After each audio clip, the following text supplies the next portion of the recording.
I want to say, first things first, obviously, characters are a very important part of movies. Um, I don't think many people try and dispute that. So, if you're looking into this movie for at least one character who isn't a piece of shit, you're not going to find that in this movie, unfortunately. I mean, there's one little kid who has a small role in this movie, and he's not exactly a bad person. He's a child that gets bullied. But all the other characters in this movie are pieces of shit. The most character that you can sympathize with the most, and seems like at least an okay guy, ends up beating a woman to death. So, immediately after that, you're not a big fan of him. There's this girl that I think he like somewhat knows that ends up getting tortured by Kakihara and two corrupt cops that are the guy's friends. And after he apologizes to her and asks her if she wants some water, she doesn't answer him because she's just been fucking tortured. So he beats her to death because he's pissed that she didn't answer him. I think it's guilt, most likely, why he does it. Him feeling guilty about what happened to her. So just in like a fit of rage, he kills her. Though that doesn't like excuse it in any way. I'm just saying what I think the character did it, because it does come out of nowhere. He didn't really do that much throughout the movie. He was always there and he did nicer things. I mean, he stops a character from being beat in an alley. He thinks, oh, he goes, didn't he have enough? And offers to pay off the tab and stuff, and takes him out and gives him food. He just seems like more sympathetic than most of the characters, and he ends up doing that when the movie's got probably about 35 minutes left. It's a 2-hour movie.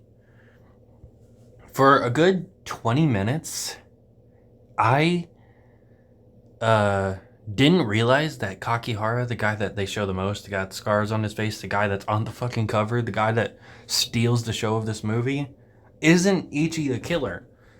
I think it's mainly because of the language barrier. I've watched a few Japanese stuff, like this Wolverine anime. I've watched Train to Busan. I've watched Tag. I've watched both the Battle Royale movies.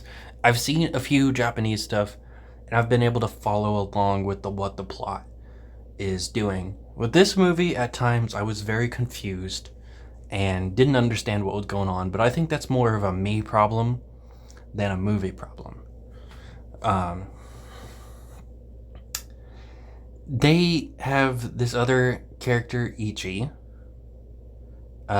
He is a piece of shit. He kills his parents. This doesn't get shown, it's told. He kills his parents for basically no reason. And his older brother or uncle or whoever, he's referred to as old man throughout the movie. He is a hypnotist and has convinced his brother that he actually had a bad childhood and was bullied in high school and stuff. And there was even a time when he was being bullied and a girl came and saved him. And she ended up getting raped and he got a hard-on from it. Just very gross and weird. This movie's definitely disturbing at times. And definitely comedic at times. Sometimes darkly comedic. I don't think rape scenes should be in movies. With killing can be fun in movies, like in Jurassic Park, seeing a guy get eaten while he's sitting on a toilet. That's fun. You can't make rape scenes fun. They're just gross. I don't think rape scenes should be acted out in movies, but that's a me thing. I think a lot of people feel that way too. I don't like it, but it doesn't ruin the movie. It's a 2-hour movie. It happens, unfortunately, a few times. There's also some violence against women. But there's also a lot of violence against men. This movie's very violent. Does not discriminate. So, yeah, if you don't want to see that, that's definitely something that's in this movie. Kakihara plays a very twisted individual that, well, that's not the actor's name. It makes me sound like I'm saying that the actor's name's Kakihara. But Kakihara is this very twisted individual that both loves inflicting pain and having pain inflicted on him. We have a scene of him torturing this guy Suzuki, who miraculously survives the movie, by the way. Like, there's so many points where he almost gets killed or gets comedically injured. And yeah, in this scene, he's being tortured with meat hooks. They're poured through multiple different limbs in his body, in his back, and his legs, and his arms. He's all fucking strung up, completely naked. And Kakihara starts poking him with these basically signature weapons that he has throughout these movies, these weird metal rods. He used them a lot in the movie. And he's like putting them through his face, through the bottom of his chin, through his tongue. He is fucking him up. He also pours grease on him, and he's about to do something to his dick before one of Suzuki's friends comes in and interrogates them and like, hey, why the fuck are you doing this? Suzuki wouldn't move on our territory. They're just fucking rumors. So, of course, that lands Kakihara in a lot of trouble because Suzuki's pretty powerful, and now they want a bunch of money to make up for what happened to Suzuki. But they don't really have money. So Kakihara's solution is to cut off part of his own tongue. He says it's because he likes sweets that this would make up for what he did to Suzuki. They don't even really say that would make up for what he did. It doesn't make up for what he did because he ends up getting fired. So he really just did this because he likes pain. He fucking cuts out his own tongue. It's a little bit drawn out and a little hard to watch. Personally, even though there's a lot of violence in this movie, it was the most hard to watch scene in the movie. Just him fucking cutting off a piece of his tongue slowly. Gross. It's an insane movie. I watched it on Tubi. It's on Tubi for free right now. It's also on Peacock. Ichi the Killer reminds me a lot of Homelander. A lot of people look up to him. A lot of people think he's fucking cool. But it turns out he's just a fucking crybaby loser. Though this movie came out before The Boys. Before the comics even. It predates them. And this movie's also based off some MAGA. So, yeah. They basically made Homelander before Homelander. Though he's not like a superhero or something. He's fucking gross. He's very gross. I don't think I can do this movie justice because there's just so much to talk about in the 2-hour frame of this movie. I've watched 4-hour movies where I left thinking, what am I going to talk about? This movie didn't really do anything. Like Justice League Snyder Cut. I was not a fan. It was more boring than anything. Sure, it added on to what the original Justice League movie didn't have. Was it any good? Not to me. This movie just has so much in it that I really don't know where to talk about. A lot of the kills are gruesome and over the top. Like, you can definitely laugh at them while also being slightly disturbed at them. When blood happens in this movie, blood happens. Lots of fucking blood. This movie it's a lot of fun. There's a funny scene where, when Kakihara is fired from the thing, he decides to keep all the people that worked with him before. And one person decides to speak up and say that he's done. He doesn't want to work with him. Like, because Kakihara gave him the option. Do you guys want to stay with me or do you want to go? And one guy that we had seen throughout the movie, he's like, well, I think I'm going to go. And Kakihara stabs him in the foot. And we get like this big scene of Kakihara walking with all of his guys. And Fucking the guy that he stabbed in the foot still has it in his foot and he's walking weird. I fucking love that scene. It's hilarious. Um, yeah, it's just like darkly comedic but also disturbing. I think it's a fun movie at times, and other times it's a hard watch. Like the violence against women with this one woman getting beat just for Ichi to come and save her, just for him to say that he saved her because he wants to beat her. This movie is hard, hard to watch at times, fun to watch at times. I think that's the best way to describe it.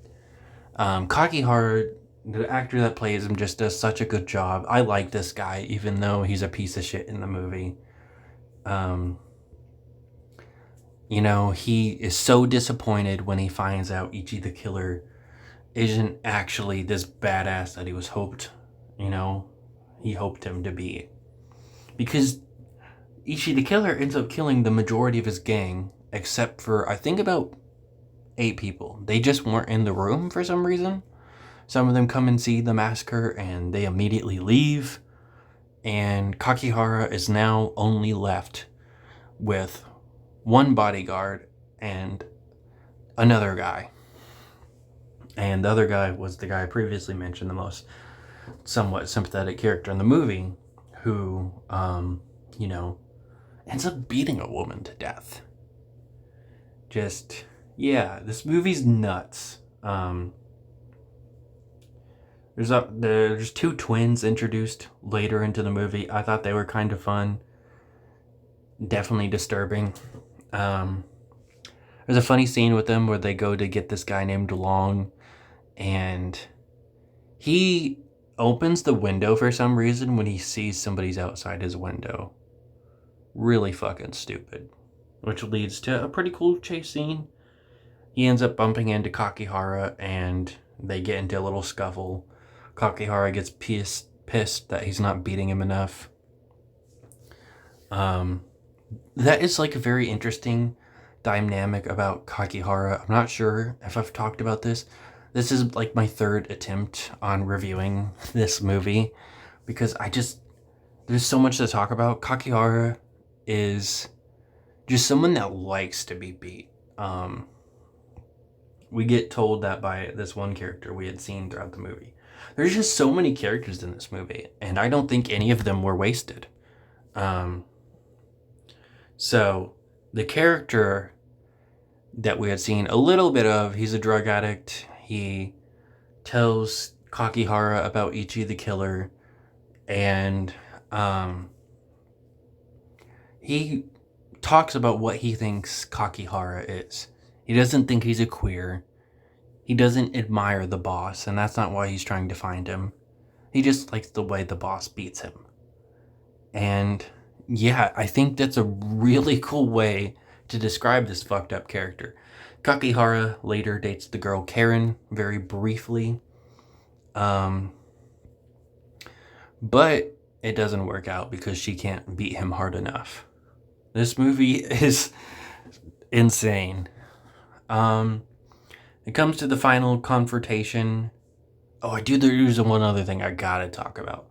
This dad is wearing like jackets and long sleeve clothing throughout the entire movie. The older brother character, I mean. And he ends up taking all of that off and doing this fucking crazy pose off. And it turns out he is cartoonishly buff. But it leads to my least favorite kill of the movie, where he just kind of breaks the dude's neck. Just very underwhelming. Especially with that fucking goofy build-up. I expected something really cool, but he just kind of cracks his neck, and it's kind of off-screen. It sucks. So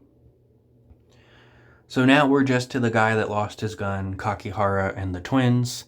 One of the twins gets killed, another one of the twins gets killed. They're out of the movie.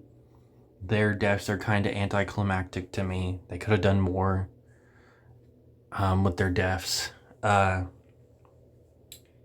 Kakihara has the face-off with Ichi the killer, but unfortunately, it doesn't go the way he wants. And on top of that, the older brother had convinced Ichi that the guy that lost his gun is actually his long lost brother. They get into a scuffle, he kills him, he becomes a sobbing mess because he thinks he just killed his brother, and then he starts getting beat up by a little kid. The movie goes for a shocking conclusion where they make you think that he actually killed the kid, cut off his own head. And now Kakihara and Ichi are having a fight. But it turns out that's not what actually happened. It's just like a hallucination. The kid's still alive years later. It's a bit confusing to me. I don't really get the ending. But overall, I thought it was a really cool movie. Could have done a lot less rape stuff, though.